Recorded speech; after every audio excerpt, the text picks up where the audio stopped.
There are a lot of potential reasons why you might be experiencing trouble on Peacock TV. In today's tech video, I'm going to show you how to fix the most common problems with Peacock TV on your Sceptre Smart TV.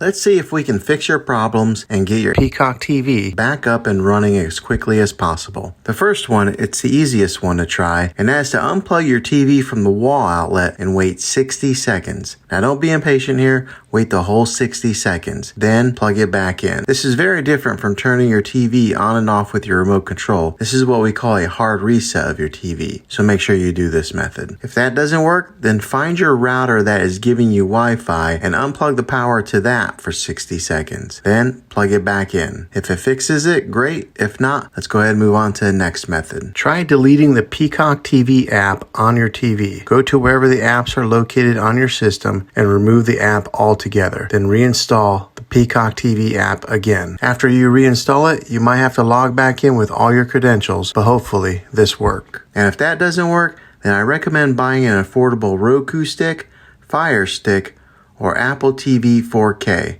and plug that into your TV and use that as your main streaming player. You'll be able to access Peacock TV that way. I'll put links in the description down below of where you can get one. Well, hopefully this video was helpful. If it was, go ahead and throw a thumbs up on it. Go ahead and subscribe to my channel. I make tech videos all the time, and I would love to have you back in the next one. Take care.